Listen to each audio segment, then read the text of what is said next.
Tell me and tell the other moms that are listening in or women who are helping raise children, young adults. You, like you said, you work with a lot of 16 to 25-year-olds.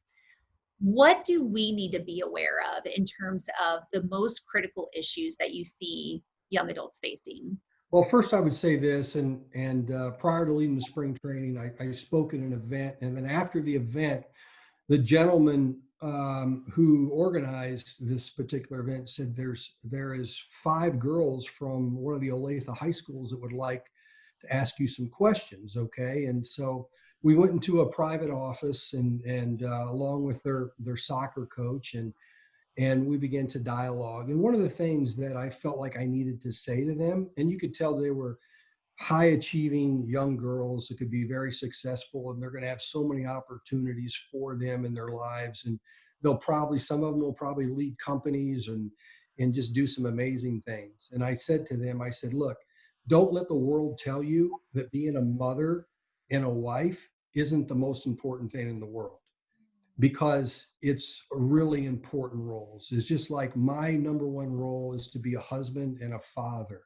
That's my number one role. The strength of the family is directly tied to the success of your children, the success of our communities, and the success of our city and the success of our country. It's the strength of our families. And so um, that relationship, that responsibility as a mother is so important, so critical. As I mentioned before, I found that the self-esteem of our children oftentimes is directly tied to the emotional support, the unconditional love, and the positivity that the mother has with the children, encouraging them, believing in them. It's so important and so vital. And so that's really the main message. I mean, and look, women are so much more talented and gifted to do things than men are. I mean, if you want something done, Hold on, hi- Dave. hire a Everybody go female. back and hear that again. Hire a female. If you want something done, hire a female.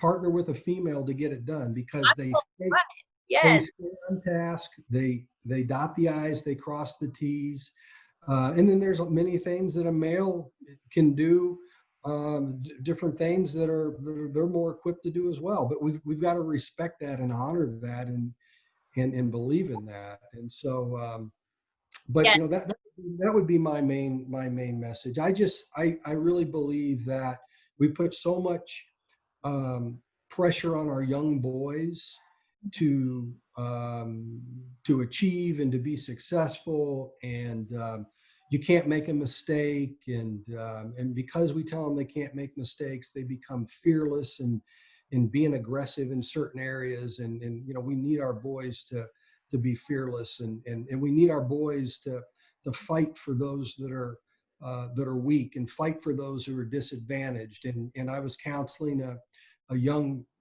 player a couple of years ago, and it was about a relationship that he had with a certain girl. And I said to him, and as I began to know more about that situation, I said, if instead of acting the way you did, and I won't go in great detail, but I said, you think anybody's ever fought for that girl? You think her father ever fought for her? You think her brothers ever fought for her? Because you certainly didn't fight for her either. And we need to fight for one another. And so that message goes out to young boys as well. And so when I when I've coached or tried to raise young boys, I've always told them, you fight for the weak, you protect the weak. And if a group of players or people are picking on that girl who perhaps is fighting her weight, or nobody wants to ask her out on a date, you better fight for her, and you better not let uh, the pretty people or whoever take advantage of her and to treat her poorly. Just same thing with that boy who nobody picks and nobody wants around. You've got to be the leader that's going to look out after them and to support them, so people don't continue to bully them. And so the mother's role in developing their children to think like that and to model that behavior is so crucial and so important. But again, I just don't want our young girls, our young ladies today, to think that being a mother and being a wife isn't important, because it's the most important job in my opinion, Mm. along with being a husband and father. I love hearing that. Yes, just the role of the family and, everything that you were talking about in terms of the counsel that you were giving that player. You know, sharing God's love. That's what I remind my kids every day before they get out of the car. They're like, we know, Mom, share God's love." But there's so many different ways that you can do that, and only you can share God's love in the way that you were created to do. And so, what a great reminder. And truly, it's a responsibility as a mom and a working mom and all of that, to just remember what our number one job Yeah, is: our me family. too. Me too. So, I want to go down, you were talking about the pressure that is put on, especially boys, but young kids today with access to technology that they have. And I've heard you speak openly to the harmful effects that pornography is having on players, both on and off the field, in their relationships. And even that, for some, they become addicted to pornography as early as 12. And that just stopped me in my tracks. 12, 13 years old, mine are close in age to that. What can you talk to us about in terms of how we can better partner together to help to help our young adults, to help our youth turn away from those online temptations, and then fight them and help them fight the addiction? Well, that's the whole thing. I mean, you've got, first of all, you've got to be very involved, and you got to be aware. You Mhm. can't stick your head in the sand, because trust me, if whatever's on social, whenever your children have access to a phone or the internet, I mean, they're going to be exposed to everything imaginable, Right. as we all know, and so we've got to be very conscious of that. But what really kind of alerted me to it. I spoke at Lansing Prison, I don't know, 6 or 7 years ago, for the first time. I was scared to death, but I knew that it was something that I needed to do. I was kept getting requests, and I kept finding excuses not to be there, and so anyway. But I was walking from one end of the courtyard to the other to give a presentation, and this young boy came up to me, beautiful looking kid. Come to find out later that he was a star athlete. I wasn't surprised after just looking at his face and his body, and just the way he acted. And he came up to me and he said, "Hey, Mr. Moore, when I get out of here, you think I can come work for the Royals?" And I said, "Well, we'll see. We're always looking for good people." And I looked at him. I said, "What are you in here for?" He said, "I raped a girl when I was 15."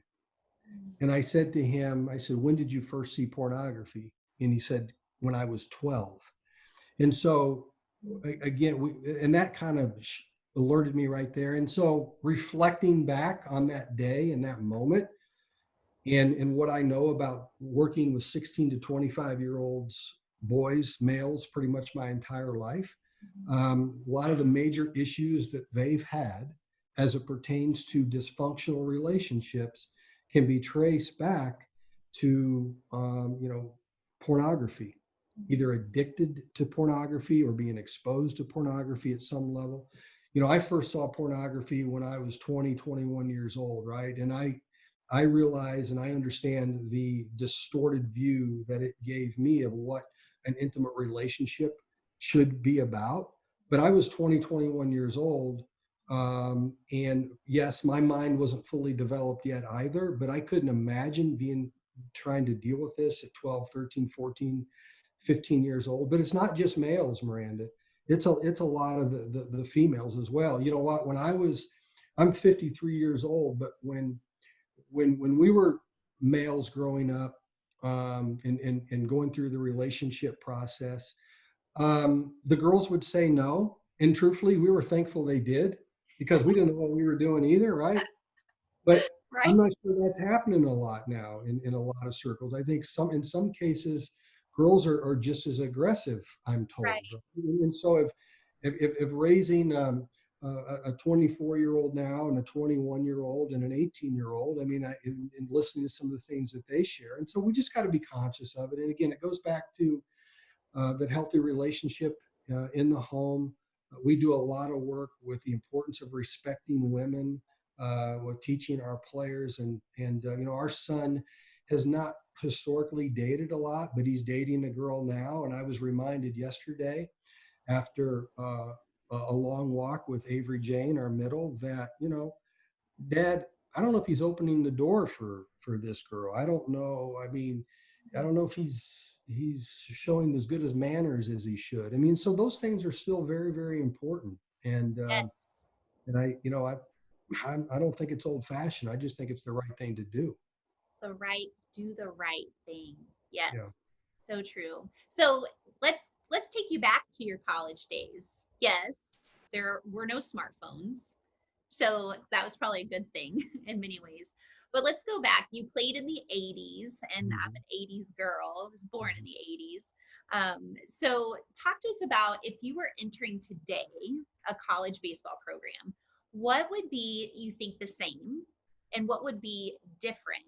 And then on top of that, what would you be encouraging parents and players to do to best prepare for that transition? Yeah, that's a great question. And um, it's real simple for me, and it's never changed. It's not about you; it's about the team. And if you're a great teammate, people are going to want you around. If you're a great teammate, you're going to bring value to the team. Okay, so what does a great teammate look like? Well, it's certainly learning to celebrate in a very genuine way the accomplishments of your teammates. I think that's really important. Being able to root for them, pull for them. Uh, when you fail, don't make it about you by showing uh, outward emotion in a negative way, and a way that stays with you long lasting. So, for example, in baseball, if you have a bad at bat, don't take it to the field.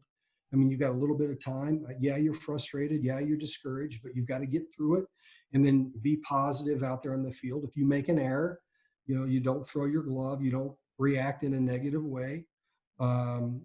Respond in a positive way going forward, and that might just be nothing, showing very no negative body language, just get through it. But you've got to be a great team. And I had a conversation with Alex Gordon, his early on in his career, and Gordo's career wasn't what we all thought it was going to be out of the gate. And I remember talking to Alex that September, and I said, Gordo, just be a great teammate. Just try to do something every single day to help the team win. That might be a 12 pitch at bat. You may still strike out, but you wore down the pitcher. Go back to the dugout, put your bat in the rack, put your helmet in the rack, take your batting gloves off, get on the front step of the dugout, start cheering for your teammate. Go first to third, make a good play. I mean, just because it doesn't show up on the box score and just because it's not celebrated on Sports Center doesn't mean that you didn't do something to help the team. The players know, the coaches know. And so just try to bring value with everywhere you are. People like players that smile and show their personality. But at the end of the day, you've got to be a great encourager. And I told our son, I said, if you want to play baseball, when your time is done, you want the following said about you as a player. If every player you played with can say that Robert Moore was a great teammate, cared about his teammates. In fact, if somebody can say you were the best teammate they ever had, that would be amazing. Yeah. And if every coach that you played for, whether you thought he was a good coach or not, whether society thought he knew what he was doing or not, but if every single one of those coaches can say, he was an extension of me on the field, he did what we asked him to do, that would be an unbelievable comment. And that would be an unbelievable compliment because it showed that you respected authority. So if your children can learn to respect authority through the game of sport and be a great teammate, that means they served others. So if they respect authority and they serve others, do you know how successful they're going to be in life? It's going to be pretty mind blowing. And so that's what I would tell every single player. And that's what I do tell players. Be a great teammate, respect authority. Yeah, less of me, more of the team, more Yeah, of us. absolutely. Mhm. And And we're conditioned, that's Miranda, we're conditioned to think about ourselves. Mike Matheny and I talk about this all the time because you and I have been told the same lie, and every generation in this world's been all told the same lie. And it's simply this: we've all been told it's about me. I better get all I can while I can. You've got a small window of opportunity. You better take care of number one. All those things infect our mindset. They infect our attitude because it's not about us. The truth of the matter is, if you make it about everybody else, you're going to reach your ceiling and your full potential, whatever you end up doing. And that's why knowing the word is so important. You know, we spend less time praying about certain Yeah. things if we just know from the start what are the guiding principles that God's put in Yeah. place for us. You Yeah. know, love your neighbor as you love yourself, That's right? right. And so love, I mean, it comes back to just loving others, and that it can be tricky, like you said, in a performance driven world. um you know, it's about the numbers. Mhm. You know, you're always looking to get better. And you know, I'm going back and thinking, you were talking about how much joy you had as a scout and a coach and a player, and a lot has changed since you were in those roles. But and I guess what also has probably changed is just the evaluation system of players today. And so talk to us a little bit about that and how you can maintain, you know, this disposition that you're talking about, of it's about the team, but there's also this drive to perform and get better. Well, I mean, you do have to perform. I mean, it is a performance, based industry, and so there's a level of performance that you simply have to be able to achieve. And so, but at the end of the day, so much of it is about your work ethic, your ability to make adjustments, your aptitude, if you will. We can certainly measure a lot of that today. We have a lot of data that we're able to consume and gather on players. Players are allowed to get better, and they do get better. I mean, you shouldn't just put them all in a box. But again, at the end of the day, um, you know, I really believe this, that some are kind of chosen, if you will. I mean, they're just genetically, some players are just more gifted than others, and the players that are genetically gifted, that continue to make really good choices off the field to prepare them naturally to perform on the field, are the ones that are most successful. And so it goes back to just making good choices off the field to free you up mentally to let your natural gifts take over. I mean, look, professional athletes are genetically gifted to do this. It's just the way it is. And they have something special about them. They have a great love for the game because they're willing to do it over and over and over, and commit to that repetition to develop the necessary skills. But just because you can run fast and jump high and you're really strong doesn't necessarily translate in baseball. Doesn't mean you're going to be successful. It's required in some of the other sports, but in our game, it's about players that truly commit to the different skills, master the skills. But at the end of the day, I mean, your body has to hold up. You have to be able to concentrate and focus mentally, and you better love the game, and you better have a lot of support around you, because it takes a lot of time to be successful at the highest level. So knowing how competitive it is, what would you just, because I know we're getting to the end of our time and I want to ask you just one or two more questions. What would you want to say to parents to maybe hit the brake on or accelerate on, just knowing how competitive it truly is, the longevity, 35, I think I've heard you say before. You know, if you're lucky to get to play that long at the highest level.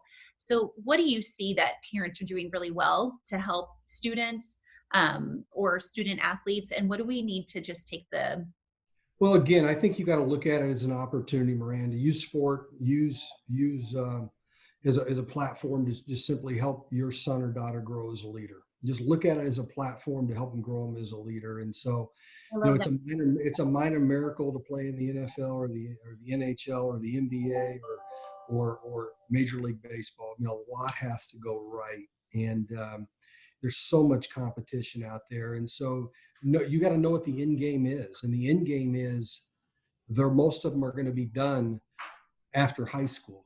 Some of them will get a chance to play college, but most of them are going to be done. And so there's about a 90% attrition rate at every single level. in professional baseball. And so just know the end game with it, and use it as an opportunity to grow as a leader. And I found that through one baseball game, one season, certainly an entire career, every lesson you learn in those games during your career will help prepare you to be a successful brother, son, daughter, wife, husband, mother, father someday. And so just look at it as, how is sport preparing me to be a successful husband and father one day? And that's simply how you need to look at it. And trust me when I tell you, there's a lot of Major League Baseball players today that I would love our son to model his life after, but there's many of them that I would not want my son to have that life, because there's just different challenges. And again, it takes a special family to be able to endure what professional baseball is, and the pressure it's on you. And look, the money at times is great, but the money, I've seen the money really destroy a lot of kids and a lot of families. And once you get to a point in your life where you can start pursuing all kinds of luxuries, that's dangerous. Yes. So I really want to hear from you, Dayton, because we want to not only with Crowd Ministries help raise exceptional athletes, but people. So what would be your advice to this ministry in doing just that? Well, I think the challenge is really for all of us is to model the behavior that we want in our community and our society. And so I get asked this question quite a bit over the last few years. And what advice would you give for people as they live their lives and become a leader? And so I would say, okay, so if you want generosity in your children and your family and in your community and your country, you need to be generous. If you want kindness in your family and in your community and in your city and in your country, you need to be kind to others. If you want forgiveness and grace in your own life, you need to show forgiveness towards others. If you want your children to be able to be forgiven by this community and by our country, and you want our leaders to be able to experience the same thing, you have to be able to display that yourself. Again, the only person that you can change is you. And I think that needs to be the message for all this going forward. So whatever you want society to look like in the future, whatever those characteristics are, whatever those traits are, whatever's important, you need to begin to model. I spoke to somebody in our game about 6-7 years ago. And it was a member of the media. And I asked them, I said, you are setting a tone in this community and in this country for your children. Just remember that. If you want negativity, keep spewing negativity. If you want positivity, then you need to start displaying it somewhat. And so that person's came to me since and said it was one of the most impactful things that's ever been said to him. And now he's a father now. He wasn't then, but I mean, it really hits home. But I think that would be the message, Miranda. Right. And it makes me think, do those things that Jesus did for us. Do those things anyway. Show kindness and generosity and all those things anyway. Forgiveness, and I know we got to wrap this up, but forgiveness is so important. I mean, one of the things I'm reminded of, and I'm going through Luke right now, and I'm reminded that the disciples walked with Jesus for 3.5 years. They saw him feed the 5,000. They saw all the miracles. He healed the sick. He healed the blind. And they still betrayed him. Yes. And they saw. But right. What did Jesus do? He forgave them. Right. And so we're directed to forgive others. Very difficult to do. But I found when I start getting burnout, when I feel like that I'm not good enough, wondering if there's something else that I need to do in life, when I trace it back to why I feel that way, it always goes back to forgiveness. It's a relationship that I need to mend. It's something I need to give away. I need to spend more time in prayer. I need to realize that the forgiveness piece is so important. I've got to be renewed each and every day Yes. to move on. I can't stay wounded. And when I feel that wounded, I feel self pity. It goes back to the forgiveness piece so many times. Right. And Jesus spent time alone with God too, and we need to do the same. So, my Okay. last question, and I'm really excited to hear what you have for me. So, since you're the first guest on the podcast, I asked you to come up with a question that I will ask every future podcast guest. So, what did you come up with? Well, I mean, it would be that. It would be simply this. I would ask every single person that I meet, every single person that I talk to, when they ask me a leadership question, I would simply ask them this: think about what type of community you want for your children, your grandchildren, and whatever those characteristics are, whatever those character traits, those leadership traits are you modeling them? And if not, why? And begin to model them. So good. Dayton, this has been an incredible time. Thank you so much. Anything cooking for you? A book coming out? Anything that we should be aware of and looking for? Well, right now we're just really hopeful and excited to hopefully get back to playing baseball. And it seems like every moment of the day is spent trying to brainstorm and figure out, how we can manage through this unprecedented time in our game. We feel like a lot of good will come out of it at the end.